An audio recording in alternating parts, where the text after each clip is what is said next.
Minute.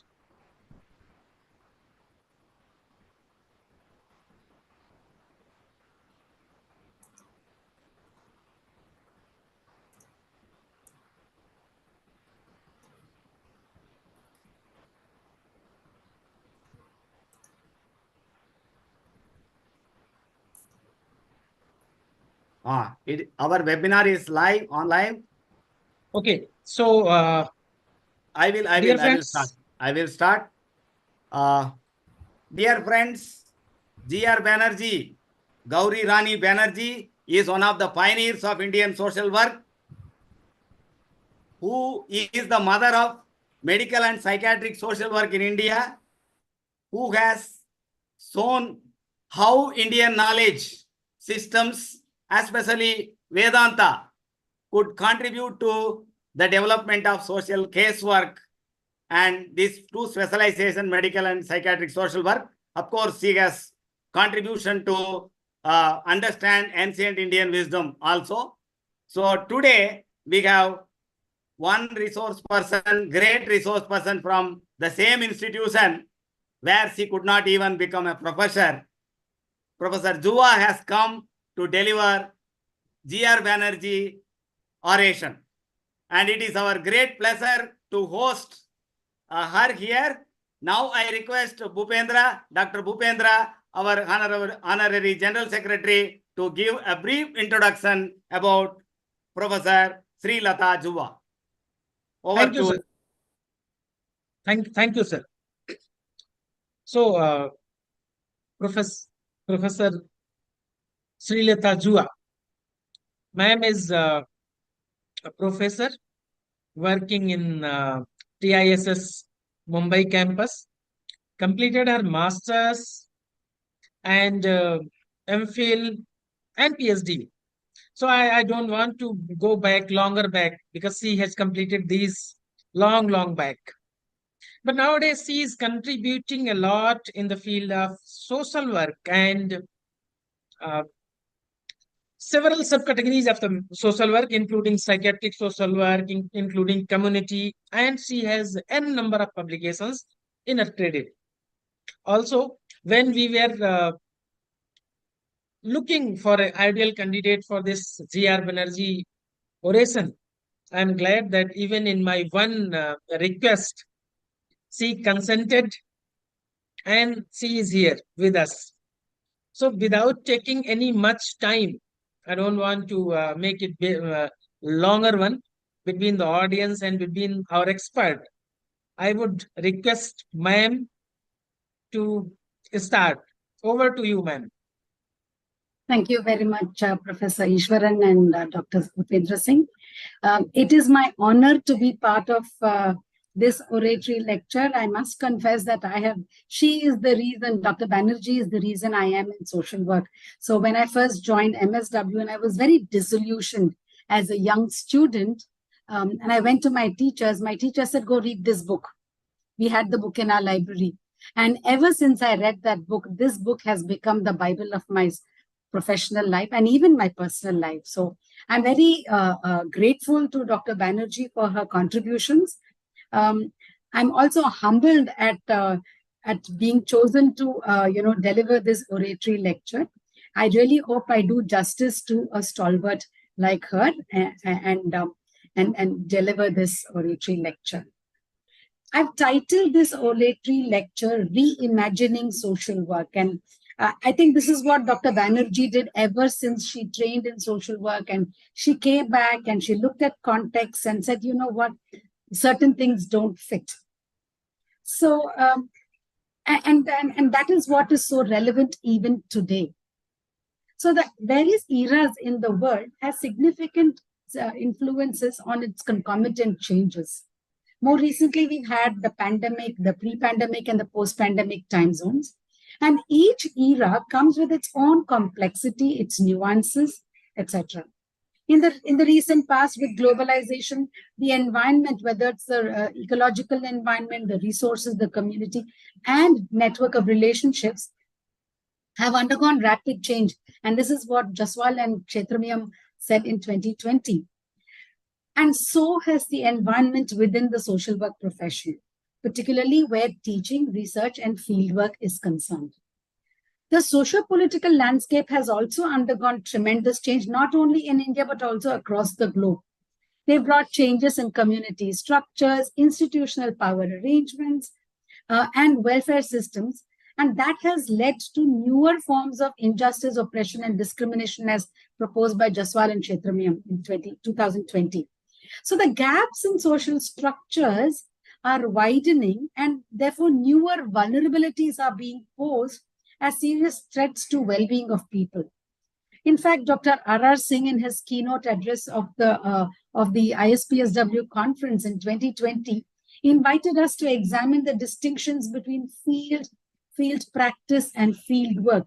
And these nuances need to be understood for us to be able to respond to situations. And post-pandemic, these complexities have actually increased.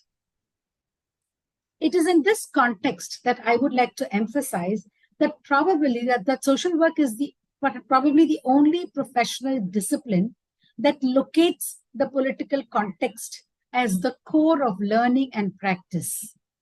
This makes the profession strong enough to address diversity, complexity, and differences that perhaps other professions fail to acknowledge. So, and that is why our USP is working with systems, contexts, and structures that are so vital. In many ways, I call this the USP of our program. Therefore, as a result, social work is able to discern the intricate issues that we have engaged with, such as particularly in individuals, communities, states, and organizations, particularly in today's globalized world. Methods of social work in this context are ably able to provide the base to traverse the macro-meso linkages and thereby ensure focus on action and policy in structures, systems, cultural norms, and its impact on individuals, communities, and organizations. Praxis of methods, thus, is an imperative to ensure results and to bring about social change that is relevant. Now, the foundation for all of this is the values that the social work profession espouses. The values of social work are typically understood the same way. They are in many ways universal across cultures, continents, and contexts. So they are relevant and applicable across the world. So whether it is dignity in India or whether it's dignity in Iceland or in Finland, it's pretty much the same. It's understood the same way. So the values of dignity, justice, integrity, connection, and relationship particularly between people and people, people and planet, respect for diversity, service, and developing professional competence is located in the context of teaching, research, and practice. And this facilitates social workers to unfold agency and full potential, both in self and in client groups. And that's the beauty about this profession. I grow, client grows, client groups grow, I grow. And the values of our constitution of the country also guide the profession. It's not as if we live and we function in a vacuum. Alongside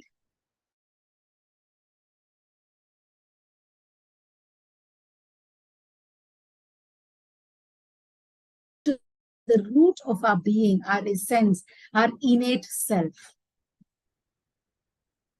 When our responses address the inequitable and exclusionary practices based on our universal values of dignity, equity, and compassion for all, in other words, our radical wisdom, the root of our being, then we break such practices. We convert inequitable and exclusionary practices to equity for all, inclusion for all. And that is why these values are referred to as universal, as they apply to everyone, everywhere, leaving nobody out. In this context, I'd like to talk about, how we all construct knowledge. The inaugural speaker, Professor Kanakaraj Sabapati, also said, we tend to borrow from the West. So it's important for us to understand how social work follows the principle of epistemic justice. The ways in which we construct knowledge with an ability to discern.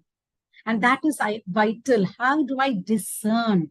And discernment occurs when I anchor myself in the root of my being, my universal values, the values of my profession. When we discern and we construct knowledge based on discernment, that influences how we shape our worldviews. When we adopt a monocultural or a universalistic rigid view as compared to a pluriversal view, then we restrict our ability to manifest our universal values because we leave people out, and that's not okay. Therefore, building knowledge requires us to develop the ability to hold multiple views, to embrace them with the openness of a beginner's mind. This also means I suspend the expert mind so that I and you can fully comprehend the current context and its nuances as it is constructed by lived experiences of the individual, the family, the group, the community, and the organization. This is what Pandya in 2008 said. She said she recommended an inclusive basket of historiographies of different accounts of self-society linkages, ideologies, and the twin contexts, contents of the need to serve and the need and the quest for change. It also includes our ability, your ability, and my ability to anchor self in courage and shift unworkable systems, structures, and cultural norms. When I adopt a pluriversal view, I am being the change I wish to see, and the same applies to you.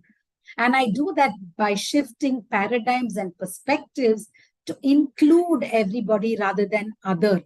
And Agnimitra and Shahid refer to this as distanciation and the need to demonetize others to perpetuate inequity and conflict. This is something that we need to work on, and this is the USP of the social work profession. When I do this, I develop a congruence and alignment between personal and professional values. The various types of curriculum that is given by Ballantyne, that is the declared curriculum, the taught curriculum, and the learned curriculum. And the voices of all are included, and thus knowledge is constructed without the hegemonic influence of either one group or perspective. Therefore, it is vital for social workers to draw on local wisdom and create or add to new knowledge. The USP of the social work profession vis-a-vis other professions and the versatility of the profession has at its core the person, environment, power, context for study, for whether it is for building knowledge and for intervention. So therefore, I'd like to say, therefore let's look at, how we respond to the question that disillusions all of us today. The question is that we ask is social work an academic discipline? So I'm saddened to see that we are forced to think like this. So Burr and Lay, way back in 1983, proposed 7 criteria to qualify for an academic discipline.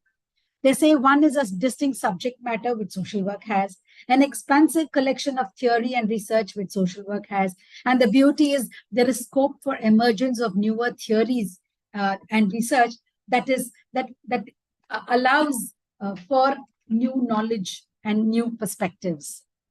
The third aspect is an emphasis on select unique methodologies, supporting paraphernalia. For example, we have journals, we have associations, professional associations, we have academic departments, we have major programs in social work, and so on. And an apparent utility, which is evident in mature applications, and that is how we've seen major movements, etc., being formed or being guided by social work professionals and social work methods.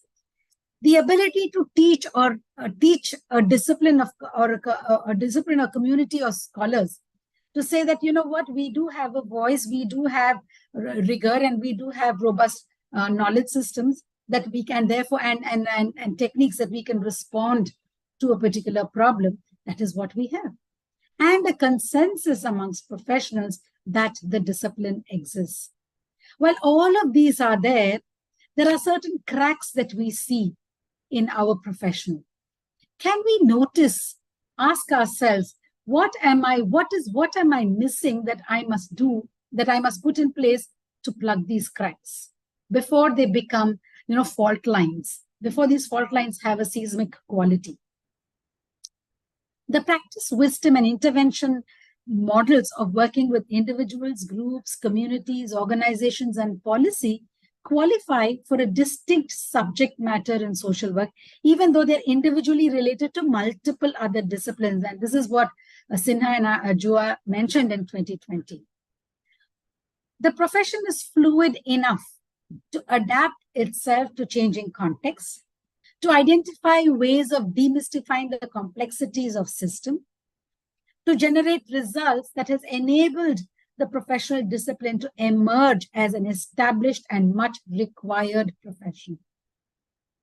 The growth of international, regional, national, and local associations of social work professionals and educators has also bolstered the profession. So they say that they elucidate that the myopic understanding of methods overlooks the core of social work.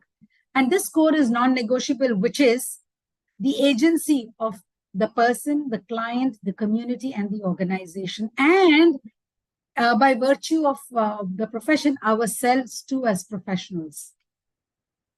This created a contradiction of Bourdieu's notion of habitus of social work that has prevented the discipline from evolving a broad definition of its role, scope, and function. And the beauty is that we work in multiple contexts, and the fluidity and perhaps the obscurity of these contexts also gives us the advantage of creating new spaces, of navigating these spaces, and maybe theorizing these new spaces to be able to contribute to what social work as a profession is. So while on the one hand, we are comfortable with what we know and clarity, it's also imperative on the other hand to deal with obscurity and to deal with the emergence of confusion. It is important for us to look at confusion as an emergent space for clarity, as a pregnant space for clarity and emergence. All methods of social work provide the base to traverse the micro, meso, macro linkages, to focus on individual structure, cultural systems and cultural norms, and its consequent impacts. Praxis of the methods is imperative to make our interventions and policies relevant. Closer home, the importance of indigenous aspects in social work education cannot be neglected. And this has been the slogan raised by many Indian contributors to social work, right from Dash to Prasad et al., etc. And so has what UGC stipulates, that we focus on developing local models, the Indianizing social work syllabus, as well as teaching learning pedagogy. Why is this clarion call for indigenizing? It is important to remember that when we began social work, we borrowed from the West. Well, nothing wrong with borrowing from the West, as long as we are able to locate it to the local context. But when I borrow without adapting it suitably, then that calls for huge gaps in what we think, what we do, and how we feel. And this is fundamental to our practice. So how do we create epistemic justice for local knowledge, for developing local knowledge and practice by decolonizing knowledge?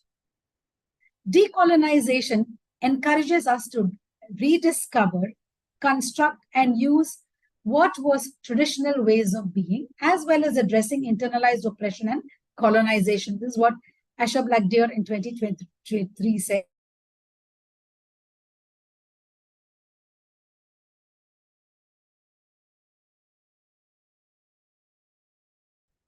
Now, let's take a few examples from Africa and Latin America, which is Ubuntu and Beyond Vivir. Ubuntu refers to humaneness between people within a community, and it translates as a person is a person through other people, which is actually the key strength of families, the foundation for resilience amongst youth, and it shapes community responses to disaster and also informs psychotherapy. Now, this is the broad range of social work interventions as well. This is what Clark said in 2022.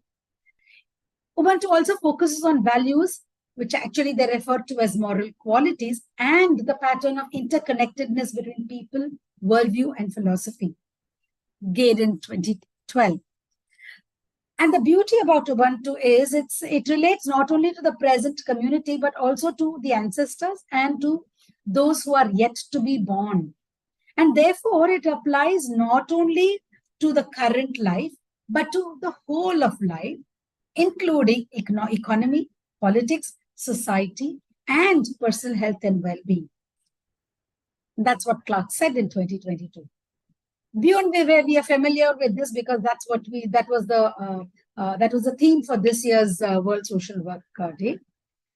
Emphasizes that true well-being can be achieved when communities live harmoniously with nature and we strive for balanced development, which underscores the significance of interconnectivity, reciprocity, and complementarity in human relationships and our bond with nature. So it calls for unity, collaboration, and transformative action, which is and initiatives that are grounded in indigenous wisdom and harmonious coexistence with nature. And that is what can create a shared future. Closer home, coming to our own country, Dr. Banerjee, Dr. Gauri Rani Banerjee, in whose honor this memorial lecture is instituted, has underscored the importance of viewing Western concepts from an Indian lens and has contextualized various Western concepts in social work. In fact, she acknowledges that these concepts in the Indian context have existed long before the Westerners even identified these as core social work concepts. And this is where the link between spirituality and social work is strengthened. She talks about the concepts of rights as dharma, duties and responsibilities, relationship as maitri, service as seva, the innate capacity to maximize one's potential, compassion as karuna, controlled emotional involvement as nishkama karma, acceptance as holistic acceptance as seen in Indian mythology, history, and religion. She exhorted us to look at culture as an important context to understand, critically analyze, and use as a site of practice. And when this is what she left behind as a legacy for us to follow. However, over the years, given the Western hegemony of concepts and notions, we have conveniently let it slip into the back burner. I am very happy that we have, in the past decade and more, we have returned to our roots and we have looked at what was being said in its context as applicable to social work. Having said this, I don't mean to say throw the baby out with the bathwater. I'm only saying how can we create an alchemy of what is being proposed in the West to what is Indianized, or what Dr. Banerjee referred to as Indian values and Indian systems of knowledge that contribute to the flourishing of the social work professional. I see this alchemy as a very potent source to transform what we are doing, to actually heal the cracks that is coming in our profession. Her emphasis on culture as a site of practice is vital.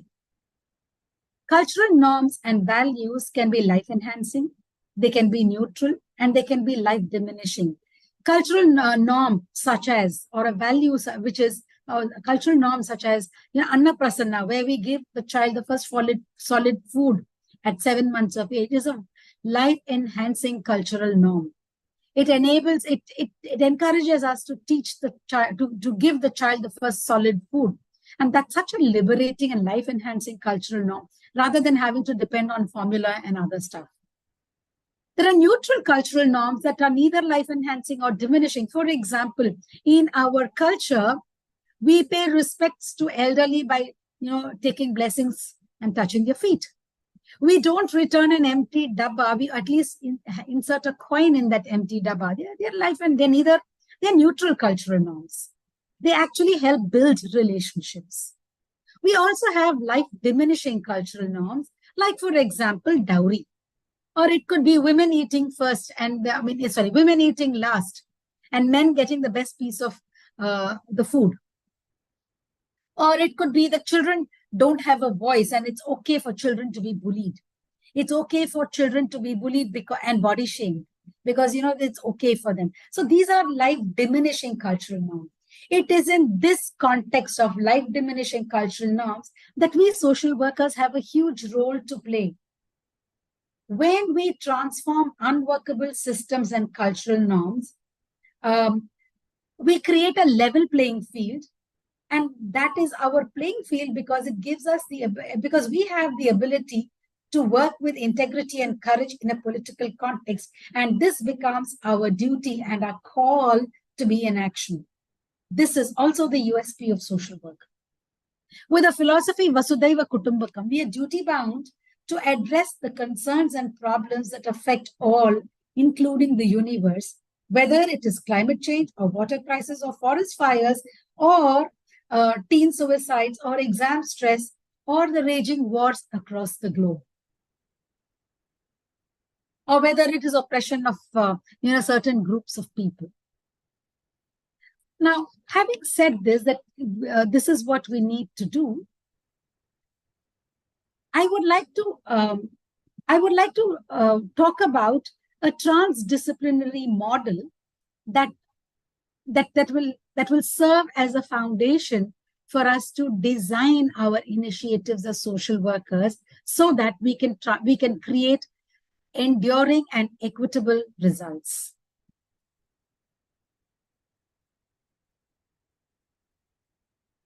I am going to project a slide so that we are able to see the diagram and follow what I'm saying.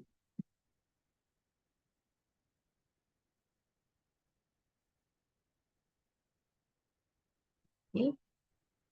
So when we ask ourselves, what do I care about? What is the largest shift I wish to see? So when you ask me what I care about fairness, dignity, and full potential of myself and all human beings. And the largest shift that I wish to see is dignity for all and fairness for all, leaving nobody out. So these are our innate intertwined attributes as given by Monica Sharma. She says, we are all born with these attitudes of self-worth and dignity. And this is what Daniel Goleman has shown in his research on in emotional intelligence. He said, when I'm aware about myself, I'm able to regulate my behavior. Fairness and equity. Oxfam, conducted a study and found that 92% of Americans care about fairness and equity. Fairness at an individual level is equity at the larger societal level. Compassion, which is karuna, which is what Dr. Banerjee also emphasized on, is my capacity is when I see suffering, I'm called to act. These are the roots of my being. Foundation, root is derived from the word radical. So these are the roots of my being. They are universal values for humanity and for the planet. We went through this. So we spoke about designing social work interventions. I'd like to remind us about what Albert Einstein said. Albert Einstein said, the world we have made as a result of the level of thinking we have done thus far creates problems that we cannot solve at the same level at which we have created them. We shall require a substantially new manner of thinking if humankind is to survive. So drawing from Albert Einstein, Monica Sharma designed a way of, created a new way of design. She spoke about partial responses. Now, Partial responses are only partial. They're neither right or wrong. So I'm going to give you an example of my cut finger. So, or maybe food. So let's say that I have someone who comes to me and says, I don't have food. What do? We give them food. Is it wrong? No, we need to feed a person who's hungry.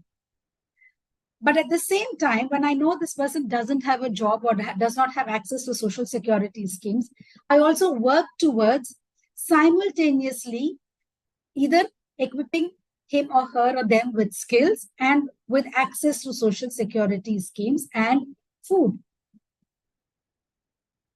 I care about human beings. I respect dignity, and therefore I will do all that I need to do. But all of these can be sporadic because this is not what I can do. I cannot sustain this for a long time. So that is why it's a partial response and not a full spectrum response. However, when there is a full spectrum response, by the way, in this, I can also give state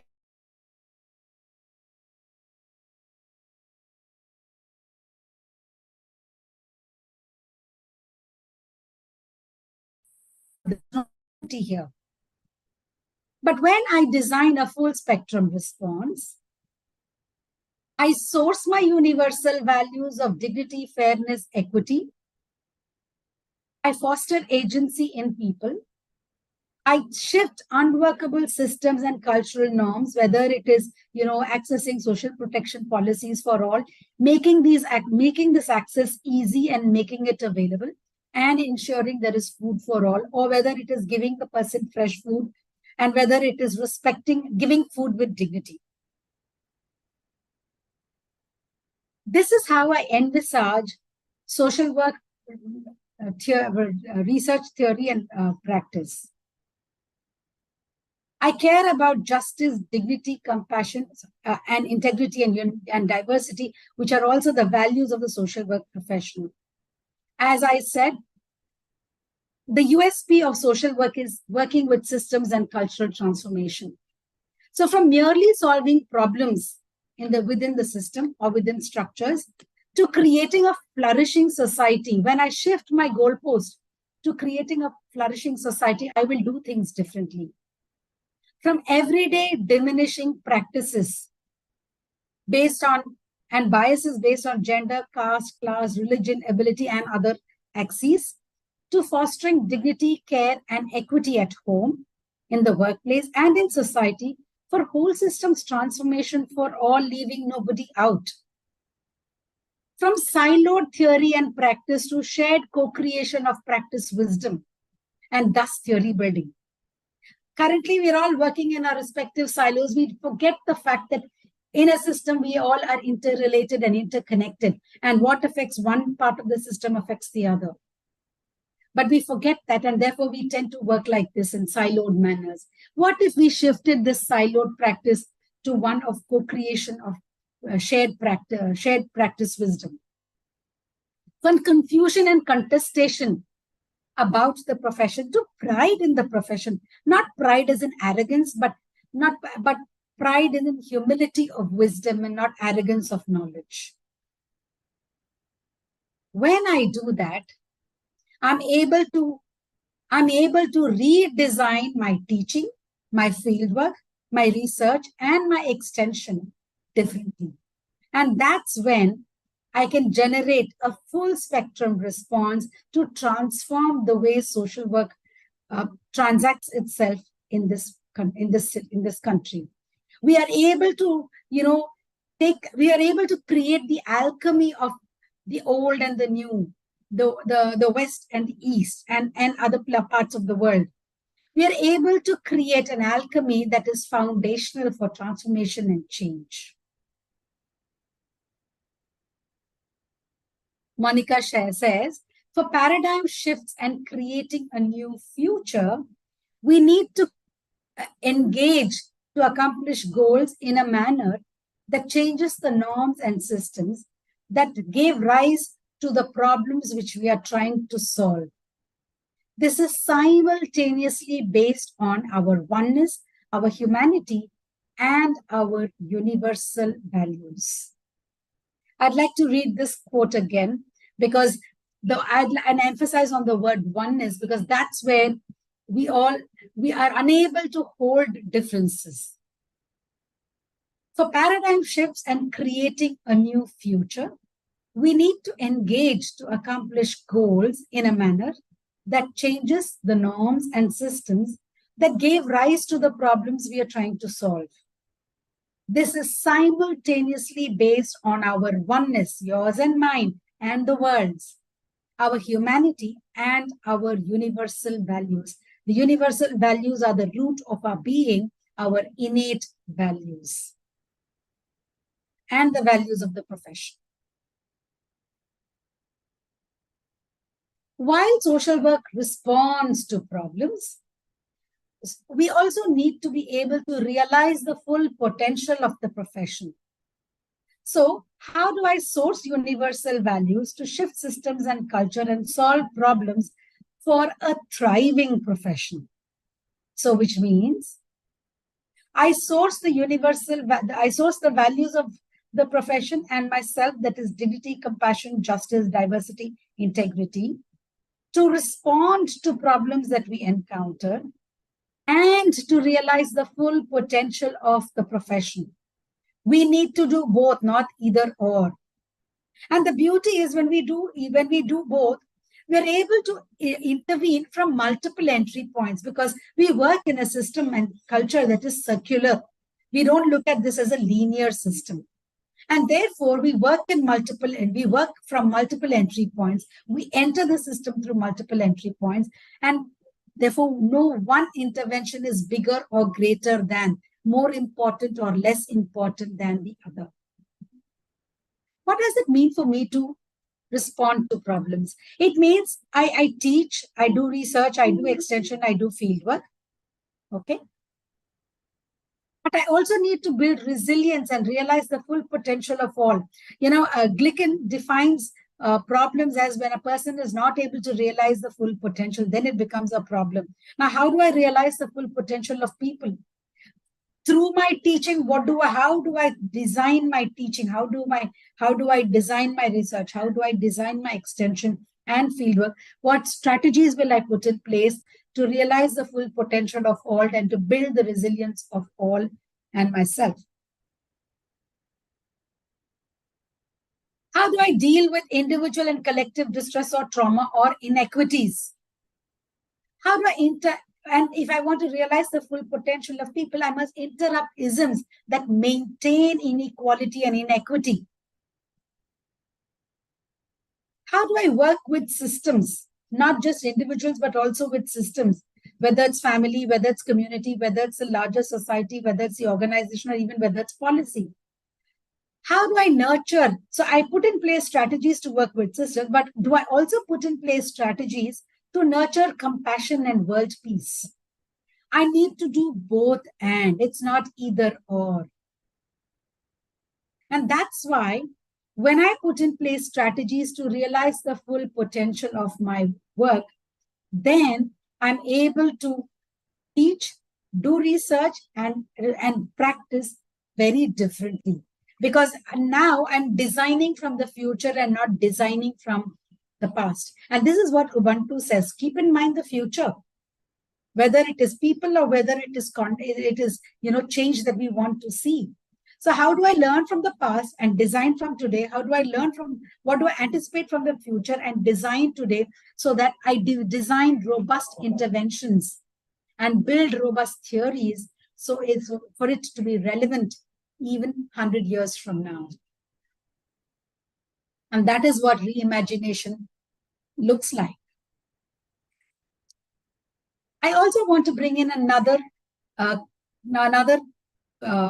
template, a tool that Monica Sharma talks about. She says, we operate from a rigid mindset, from an ideology-based mindset, which is, my ideology is the truth, yours is the point of view. And that is why we say, can we go beyond? Can we look at the expansive nature of spirituality? Bring that in here and hold everybody with and embrace diversity. How can I move? So when I design from domination, which comes from scarcity or greed or a survival mindset, And the survival mindset is from fear, where I exclude others and operate based on egoism, which is also the arrogance of knowledge in academia. What happens when conventionally we interrupt or we work with, the middle system, the systems and the cultural norms? We end up propagating. That's why we see patriarchy, we see discrimination, we see racism, we see classism, we see casteism, we see religious hatred, we see materialism or commodification, we see sexism, tribalism, casteism, ableism, anthropocentrism, etc., etc. This is just conventional. We are not saying it's wrong. It's only conventional ways of looking, because this is how we operate, no? So our ability to be expansive, inclusive, and hold multiple perspectives is limited here.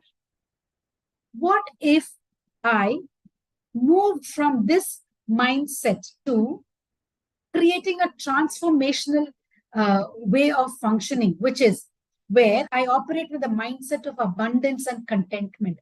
Mahatma Gandhi beautifully said, this world has place for people, for everybody's need, but not for everybody's greed. And I say that the world is abundant. Nature is abundant, and the social work profession also has abundance. We often miss the boat because of that, because of our inability to see abundance. Even if all the social workers in this world were to, linearly lie down and, stretch their hands and legs and create and claim space, there would still be space for us to function. But we tend to get into unhealthy competition because of that, no? But when I operate from a mindset of abundance and contentment, and I embody universal values and the values of the profession and act, where do I act from? I act from dignity and respect for all, leaving nobody out, for everyone, everywhere. Inclusion, peace, prosperity, not, scarcity. Full potential, where basic needs of all are met.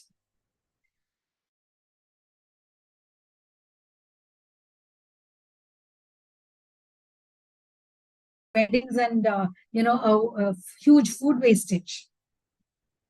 Everybody's basic needs are met when I operate, when I'm able to call out what is not okay. Equity, compassion, and then we can create a thriving planet and therefore a thriving profession.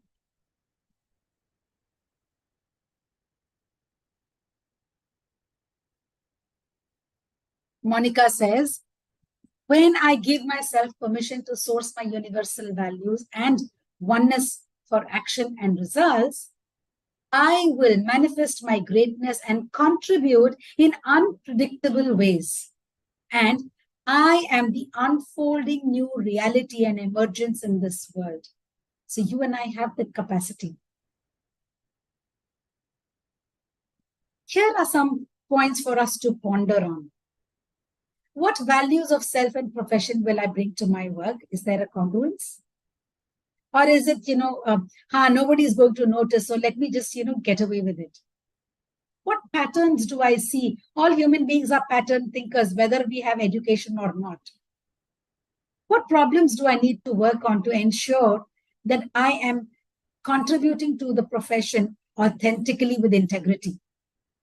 Am I able to hold multiple perspectives? Am I able to study, learn about various ideologies? Am I able to hold multiple ideologies, respect diversity, design context-specific actions for inclusion? What shifts in formal and informal systems and culture do I want to see? We are, like I mentioned in the beginning, we are dealing with complexities. In order to respond to complexities, we need sophisticated simplicity. And these questions give us that sophisticated simplicity to identify concrete actions and strategies that you and I must take in order to transform what is not working. What shifts in formal and informal systems and culture do I want to see? What disempowering practices and cultural norms will I interrupt through my teaching, through my fieldwork, through my research, and through my extension? What will change visibly because of my action? So here is a futuristic scope. 10 years from now, what will change because of my actions that I take today? And therefore, what actions will I take now? What will I do, or what will I create? And how will I amplify? What will I amplify for enduring and equitable change? That's the USP of social work. It seems simple, but it's not simple. As we kind of work on these questions and ponder, we will uncover layers and layers of complexities that require, as I mentioned, sophisticated simplicity to deal with. Because we don't work in silos, right? We work with people, and people need to understand our actions and design. And that's why we need this sophisticated simplicity in our design. I'd like to end with this quote of Dr. Ambedkar. A just society is that society in which ascending sense of reverence and descending sense of contempt is dissolved into the creation of a compassionate society. And this compassionate society is our playing field for social work. Thank you very much for having me here.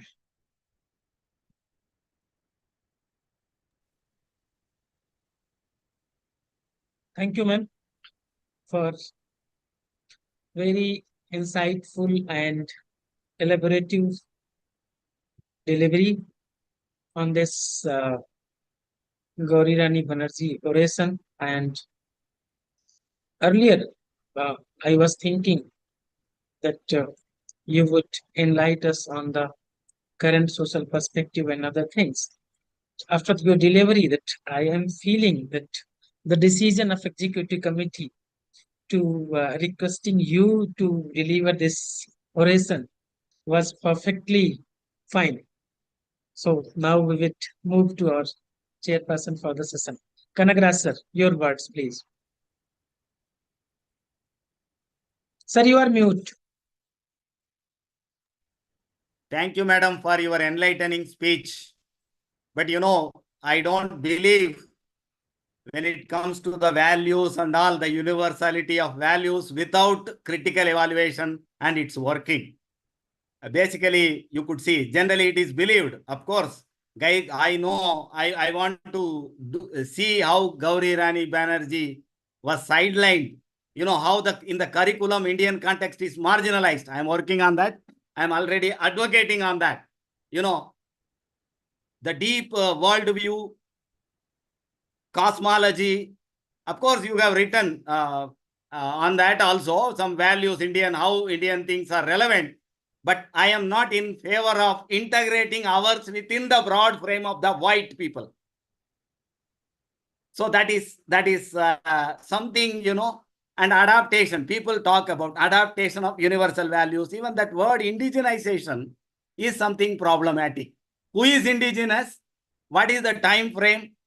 And all this, they have created the colonialism has created a lot of confusions. And see, the word India itself marginalized in conferences to use, even in the curriculum also, to use the word India. India itself is seen as something terribly wrong. So I see social work as a instrument in the hands of Europeanization and annihilation of other civilizations. Social work, when it originated in the West, social sciences, when they originated in the West was actually experiencing deep disorganization of community, family, broader society. And still they have not succeeded. They have not succeeded in attaining any of the goals they have set forth. So blindly importing the Western things is happening here. And when we ask for Indianization, people are telling indigenization. So who are indigenous? Again, if you ask the Westernized scholars, only tribals are indigenous. So we are not indigenous. So all Indian knowledge systems, art, craft, music, dance, literature, grammar, no parallel in the world we have. But all those things need to be excluded. Only the knowledge which is secular need to be included. Okay. So we can discuss as far as our tradition of RASN is concerned, there is no space for discussion. But you have made all attempts to integrate our wisdom, and we will go a long way. We are not accepting Delhi, Bombay hegemony. Hegemony they talk, but we are talking from, I am talking from the Northeast. Actually, there is hegemony of the Europeanized, whiteized, I call whiteized. Okay, whiteized. Okay, only lip service to the values. They never lived up to the values, following democratic norms, inclusion, nothing. Nothing is there. So-called advocates in the behavior of the so-called advocates of the radicalism. Never. We got voice. You know, we have a say in that curriculum design. You know, only, you know, now we are getting, because of digitalization, now we are getting voice. Okay, I am not from a very urban. I call urban. So much urban centered metro, greater voice. So, but of course, your lecture I really enjoyed. Thank you very much. We will move to the next session. Time is up for next session. Thank you. Nandri. Thank you, sir. Thank you, ma'am, for your wonderful and valuable words. Thank you so much to both of you.